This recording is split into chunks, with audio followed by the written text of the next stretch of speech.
SSC অর্থাৎ staff selection কমিশনের তরফ থেকে হিউজ একটা ভ্যাকেন্সি প্রকাশিত করা হয়েছে, যেখানে 2000+ যেমনটা আপনারা অলরেডি থাম্বনেলে দেখেই নিয়েছেন।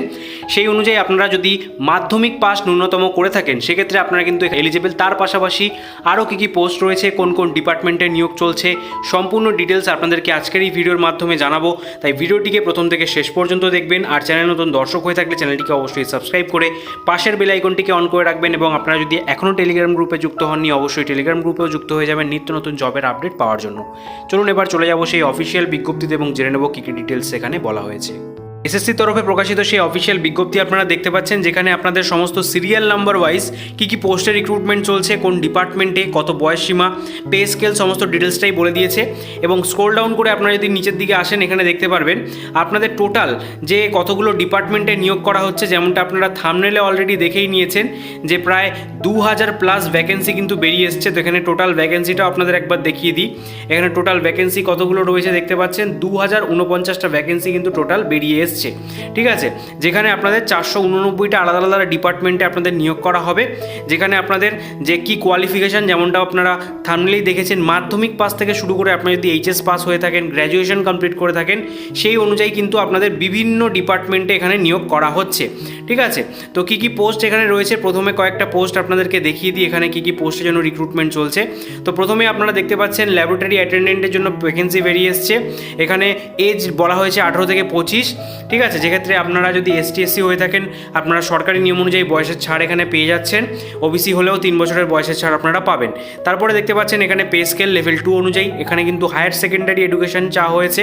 এইচএস পাস থাকলে আপনারা আবেদন করতে পারছেন। টোটাল কতগুলো ভ্যাকেন্সি রয়েছে সেটাও পাশে দেওয়া রয়েছে। তার পরবর্তীতে রয়েছে lady medical attendant only female পার্সনদের জন্য।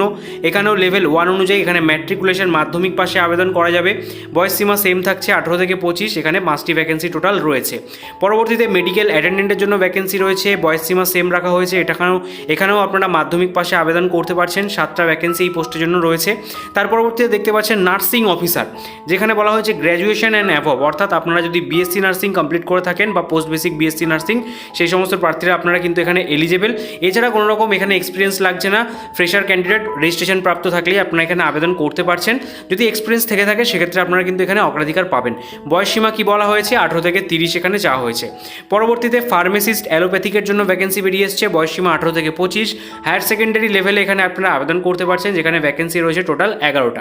ঠিক আছে, এইভাবেই fieldman, deputy ranger, junior technical assistant, accountant, laboratory attendant, বিভিন্ন ডিপার্টমেন্ট থেকে কিন্তু আপনাদের ভ্যাকেন্সি এখানে বেরিয়ে এসছে।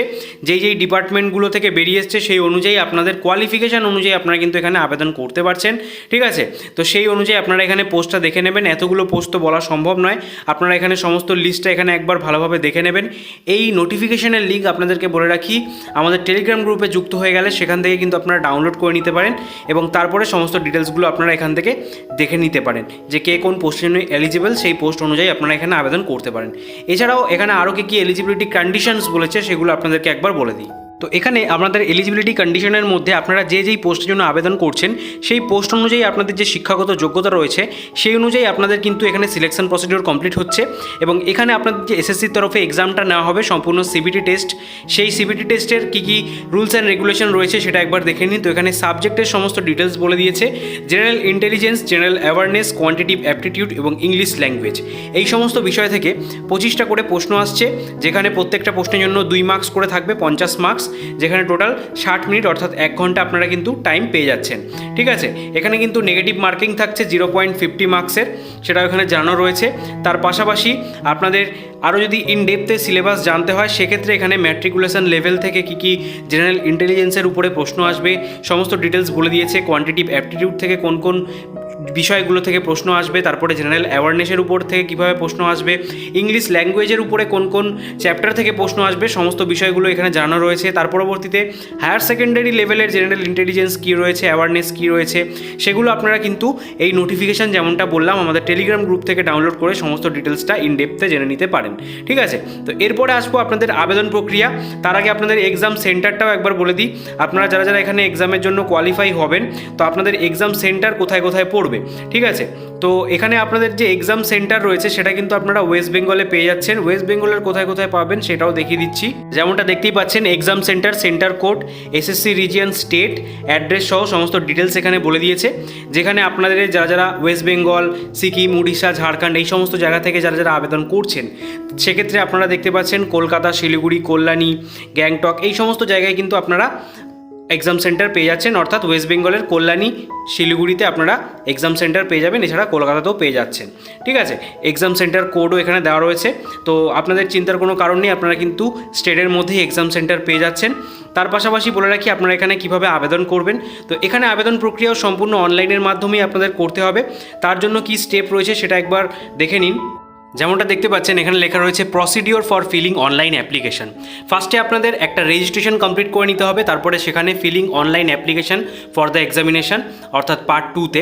তো পার্ট 1-এ রেজিস্ট্রেশন করার সময় আপনাদের সমস্ত যে সঠিক মোবাইল নাম্বার, ইমেল আইডি, আধার নাম্বার এই সমস্ত কিছু দেওয়ার পর আপনাদের কিন্তু একটি ওটিপি যাবে, যেখানে আপনারা ইউজার আইডি পাসওয়ার্ড ক্রিয়েট করে নেবেন এবং তারপরে আপনাদের লগ ইন করতে হবে sscgovernment.in এর এখানে। ঠিক আছে, তো এখানে লগ ইন করার পর পরবর্তী যে স্টেপ সেখানে আপনাদের basic details, additional details, contact details এবং ডিক্লারেশন ফিল আপ করতে হবে। তারপরে দেখতে পাচ্ছেন ওয়ান টাইম রেজিস্ট্রেশন ফর্মটা আপনারা অবশ্যই এই স্টেপগুলোর মাধ্যমে কমপ্লিট করে নিতে পারেন। সেগুলো কিন্তু এখানে জানানো রয়েছে, যেখানে আপনাদের ম্যাট্রিকুলেশন অর্থাৎ ক্লাস 10-এর যে সার্টিফিকেটে ডেট অফ বার্থ রয়েছে সেই অনুযায়ী কিন্তু আপনাদের সেখানে সেটা ফিল আপ করতে হবে। সমস্ত ডিটেলসগুলো সেখানে আপনারা ফিল আপ করে দেবেন। তার পাশাপাশি আপনারা যেই ক্যাটাগরি থেকে অর্থাৎ ST, SC, OBC সেগুলো সেখানে মেনশন করবেন। এর পাশাপাশি আপনারা যেই কোয়ালিফিকেশান বা যেই পোস্টের জন্য আবেদন করছেন সেই অনুযায়ী আপনাদের সমস্ত ডিটেলসগুলো সেখানে কিন্তু ফিল আপ করতে হচ্ছে। ঠিক আছে, তো এটা কমপ্লিট হয়ে যাওয়ার পরে সেখানে কিছু অ্যাডিশনাল ডিটেলসও দিতে হবে আপনাদের। যদি আপনাদের কোনো রকম এক্সপিরিয়েন্স থেকে থাকে সেগুলো অবশ্যই দেবেন এবং সমস্ত কিছু দেওয়ার পর আপনাদের কিন্তু এখানে এইটা কমপ্লিট হয়ে যাবে। এবং আবেদন করতে যেন কোনো প্রার্থীর কোনো অসুবিধা না হয় সেক্ষেত্রে এখানে একটা ডেমো অলরেডি দিয়ে দেওয়া রয়েছে। যেমনটা আপনাদেরকে বললাম যে ইউজার নেম, পাসওয়ার্ড দিয়ে আপনাদের কিন্তু লগ ইন করে নিতে হবে। লগ ইন করে নেওয়ার পর ওয়ান টাইম রেজিস্ট্রেশনে আপনাদের personal details, password, additional details, declaration এই সমস্ত কিছু দেওয়ার পর কন্টিনিউ করতে হবে। পার্সোনাল ডিটেলসের মধ্যে দেখতে পাচ্ছেন আপনাদের আধার নাম্বার, সেটাকে ভেরিফাই করা, আইডেন্টি কার্ড নাম্বার এই সমস্ত যাবতীয় ডিটেলস আপনাদের দিতে হবে। তারপরে এখানে সমস্ত কিছু নম্বর আসার পর এখানে আপনাদের হ্যালো ক্যান্ডিডেট বলে আপনার নামটা চলে আসবে, রেজিস্ট্রেশন নাম্বার, পাসওয়ার্ড দিয়ে আরও একবার লগ ইন করে নেওয়ার পর সমস্ত পাসওয়ার্ড ক্রিয়েশন আপনাদের করতে হবে। তার পরবর্তীতে রয়েছে অ্যাডিশনাল ডিটেলস। অ্যাডিশনাল ডিটেলসে আপনাদের আদার্স যে ক্যাটাগরি যেমনটা বললাম, ন্যাশনালিটি এই সমস্ত ডিটেলসগুলো আপনাদেরকে অ্যাড করতে হচ্ছে। তার পাশাপাশি আপনাদের অ্যাড্রেস এখানে। এর পরবর্তীতে রয়েছে ওয়ান টাইম রেজিস্ট্রেশন কমপ্লিট, যেখানে আপনাদের ডিক্লারেশন। তো এখানে ডিক্লেয়ার করে দিতে হবে, চেকবক্সে চেক করে এখানে ডিক্লেয়ার করে দেওয়ার পর সমস্ত জিনিসটা কিন্তু কমপ্লিট হয়ে যাবে। কমপ্লিট হয়ে যাওয়ার পরেই আপনাদের কিন্তু যে সমস্ত আপনাদের যে ডকুমেন্টস রয়েছে সেগুলোকে আপলোড করতে হবে স্টেপ বাই স্টেপ। সেটারও এখানে কিন্তু স্টেপ বলা রয়েছে এবং কিভাবে আপনারা আপলোড করবেন, কোন সাইজে সেটাও এখানে মেনশন করা রয়েছে স্টেপ বাই স্টেপ। এটাও একবার আপনারা দেখে নেবেন। সেটা দেখে নেওয়ার পর সমস্ত ফর্মটা যখনই কমপ্লিট হয়ে যাবে, কমপ্লিট হয়ে যাওয়ার পর আপনাদের কিন্তু অবশ্যই এই ফর্মের একটা প্রিন্ট আউট কপি নিজেদের কাছে রেখে দিতে হবে। এবং তার পাশাপাশি এখানে বলে রাখি আপনাদের যে ফিজ রয়েছে সেটা কিন্তু জেনারেল, EWS, OBC ক্যান্ডিডেটদের জন্য 100 টাকা। এছাড়া আপনারা যদি ST, SC প্রার্থী হয়ে থাকেন সেক্ষেত্রে আপনাদের কোনো রকম আবেদন মূল্য লাগছে না, সম্পূর্ণ বিনামূল্যে আপনারা এখানে আবেদন করতে পারছেন। ঠিক আছে, তো সমস্ত কিছু এখানে কমপ্লিট হওয়ার সমস্ত যে ডেমোটা সেটা কিন্তু এখানে দেখিয়ে দেওয়া রয়েছে। আপনাদের যদি কারো কোনো প্রার্থীর আবেদন করতে অসুবিধা হয় সেক্ষেত্রে আপনারা এটা দেখে নিতে পারেন। তো আশা করছি ভিডিওটা আপনারা এতক্ষণ দেখছেন, যদি একটু ইনফরমেটিভ মনে হয়ে থাকে অবশ্যই একটি লাইক দিয়ে মোটিভেট করুন এবং সকলের মাঝে শেয়ার করে দিন। তার পাশাপাশি চ্যানেলে নতুন দর্শক হয়ে থাকলে চ্যানেলটিকে সাবস্ক্রাইব করে এখনই পাশে বেল আইকনটিকে অন করে রাখুন নিত্য নতুন জবের আপডেট পাওয়ার জন্য। আপনাদের সাথে দেখা হবে পরবর্তী নতুন ভিডিওতে। ততক্ষণ পর্যন্ত ভালো থাকবেন, সুস্থ থাকবেন। Thank you for watching.